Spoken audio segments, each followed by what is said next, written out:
Coucou, ça en fait YouTube, je suis Suzuki et je suis content de vous retrouver pour vous présenter BB-8. En fait, je ne vous l'ai jamais présenté, mais c'est une réplique du BB-8 qu'on a dans le film Star Wars, dans la dernière trilogie qui est sortie. Et en fait, ce BB-8 là, ben, en fait, il se pose et il se charge sur cette station de recharge. Et en fait, après, il est reconnu par le téléphone et tu peux le déplacer, etc. Mais je n'arrive plus à le charger, je crois qu'il est mort. Et en fait, quand tu déplaçais comme ça, il se déplaçait vraiment, sa tête là, elle pouvait se déplacer autour de tout ça. Tu as des moteurs en fait dedans, tu as un aimant en fait qui permet de mettre la tête dessus. Et vraiment, il roulait avec la tête dessus. Il était vraiment phénoménal. Alors j'essaie de voir si il revit par miracle. Je sais pas trop comment le poser, le pauvre. Mais voilà. Mais j'ai trouvé une solution de rechange. Voilà. C'est ça.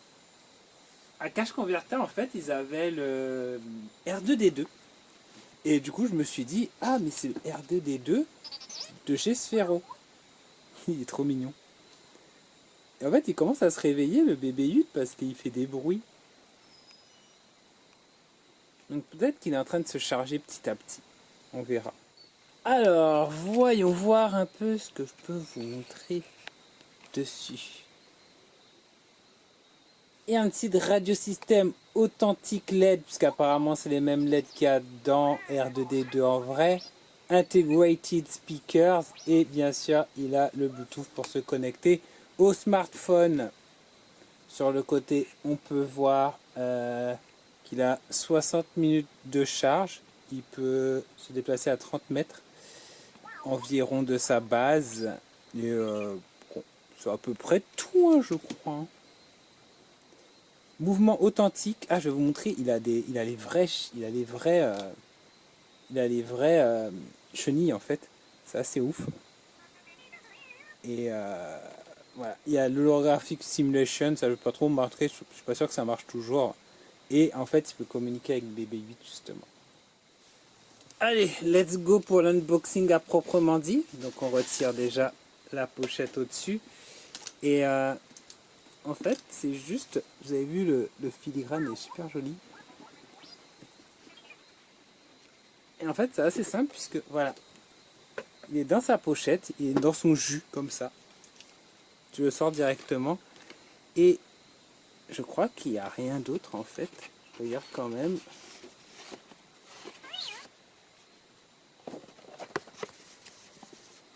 À l'époque, ils ont essayé de faire en sorte que la boîte soit plus grosse.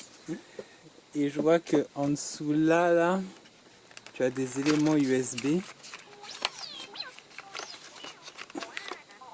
Donc c'est juste un câble USB type C, hein, tout ce qu'il y a de plus classique en fait. Tant pis pour l'autofocus. Ah et c'est tout. D'accord, c'est vraiment tout ce qu'il y a.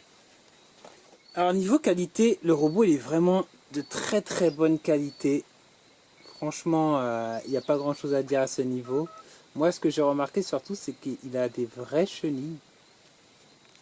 Vous voyez, là c'est véritables chenilles qui sont vraiment fonctionnelles.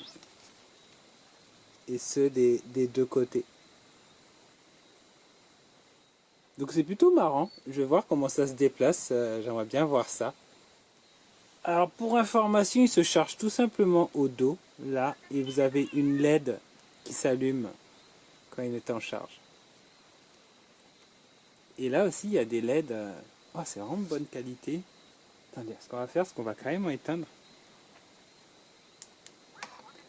Comme ça, vous allez pouvoir voir.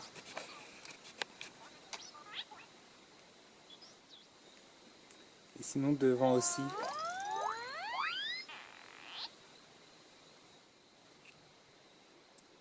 Regardez, j'aime beaucoup le détail de ces lumières, là, de ces petites diodes qu'il y a. On s'y croirait vraiment. Franchement, il est super bien détaillé. Sinon, ça, c'est l'application qui permet de connecter les robots. Donc, sur le côté, tu fais ça. Là, il va chercher les robots à proximité. Donc, il a trouvé BB-8, bien sûr, qui était déjà là. Et là, voilà, on a R2D2 qui est là. Et Tu as juste à confirmer. Voilà. Regardez, j'ai réussi à changer de chargeur. Et en fait, ce chargeur-là, il est plus puissant, c'est le chargeur de mon iPad. Et vous avez vu? Cette tête qui tourne, je suis trop content. Donc il va revivre. Par contre, je pense pas que je puisse vous le faire.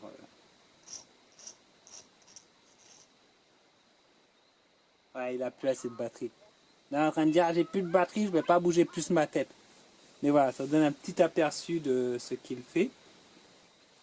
Et en fait, il est vraiment marrant parce que tu peux même lui le faire tomber. Je crois que c'est ça. Ça, c'est quand il panique, tu vois. Il panique. Et t'as même le bruit de quand il tombe au sol. Franchement, c'est super sympa.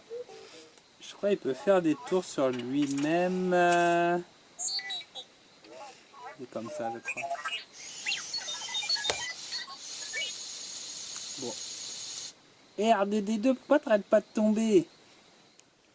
Donc ce qu'on va faire, c'est qu'on va les laisser charger la nuit, parce que j'ai vu qu'il faut 10 à 12 heures pour que ça charge. C'est énorme. Donc du coup, voilà. Ils vont charger toute la nuit et on va voir ce que ça donne demain. Bon allez, let's go acheter des pains au chocolat. On récupère ça. Ah bah il est vert derrière. Et bébé 8 aussi, full chargé. J'avoue, il fait pas super beau, par contre, ils sont vraiment sublimes. Hein. Au niveau des détails qu'il y a sur ces deux robots, c'est la folie quand même.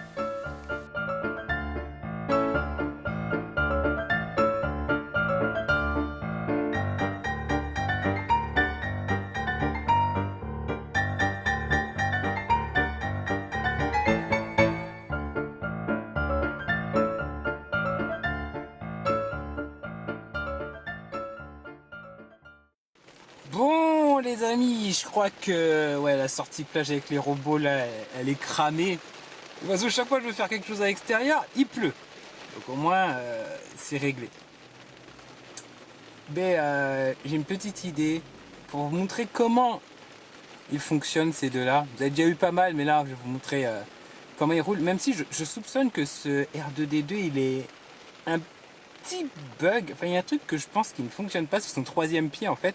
J'ai l'impression qu'il ne sort jamais et du coup ça l'handicape quand il roule quoi. On va voir ça tout de suite. Bon allez c'est parti, je vous montre un peu à quoi ça ressemble. Déjà sur l'application, on commence par se connecter. Alors c'est un peu flou, mais vous allez voir. Hop, voilà, on a des robots qui apparaissent. On clique dessus pour les connecter. Voilà. BB8 R2D2 est connecté. On va commencer par lui. Hein. Hop. Vous le tournez pour qu'il soit face à vous. Voilà. Et une fois que c'est fait,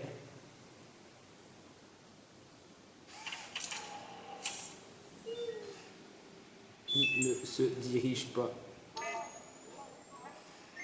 Par contre, il fait les effets.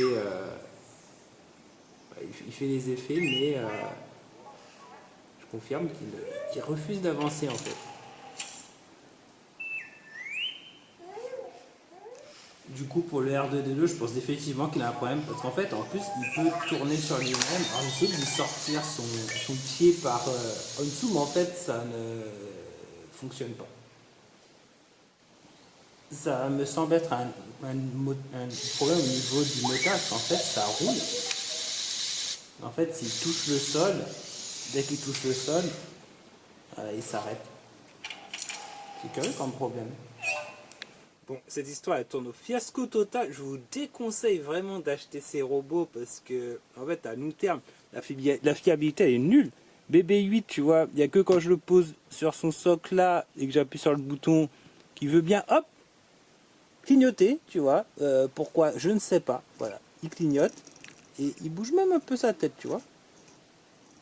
Il fait un peu des trucs. Mais après, dès que c'est pour le contrôler, le faire rouler par terre et tout ça, monsieur ne veut plus rouler. Je ne sais pas quoi en penser. Quant à R2D2, ben, il est définitivement défectueux, quoi. Comme le vrai R2D2, tu me diras. Il est totalement défectueux.